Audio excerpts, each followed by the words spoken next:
యాదగిరిగుట్ట లక్ష్మీ నరసింహస్వామి ఆలయానికి భక్తులు పోటెత్తారు. ఆదివారం సెలవు రోజు కావడంతో అధిక సంఖ్యలో భక్తులు స్వామివారి ఆలయానికి విచ్చేశారు. దీంతో ఆలయ ప్రాంగణంలో భక్తుల సందడి నెలకొంది.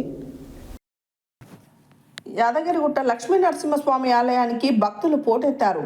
ఆదివారం సెలవు రోజు కావడంతో అధిక సంఖ్యలో భక్తులు స్వామివారి ఆలయానికి విచ్చేశారు. దీంతో ఆలయ ప్రాంగణంలో భక్తుల సందడి నెలకొంది. ఉచిత ప్రవేశ దర్శనానికి దాదాపు 3 గంటల సమయం, ప్రత్యేక ప్రవేశ దర్శనానికి దాదాపు 2 గంటల సమయం పడుతుంది అని ఆలయ అర్చకులు తెలిపారు. ఆర్జిత సేవలు, నిత్య పూజల్లో భక్తులు పాల్గొని మొక్కులు తీర్చుకుంటున్నారు.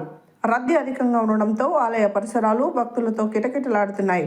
నిత్య కళ్యాణం, లడ్డు ప్రసాదం కౌంటర్లు, సత్యనారాయణ స్వామి వ్రత మండపం, కొండ కింది కళ్యాణకట్ట, పుష్కరిణి, వాహనాల పార్కింగ్ వద్ద భక్తుల సందడి నెలకొంది.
భాగవతంలో నవగ్రహాలు చెప్తాయి, మేము సుదర్శనుడిని బాధించినప్పుడు ఆయన సంకల్పం ద్వారా పుట్టినటువంటి మహానుభావుడు సుదర్శనుడు.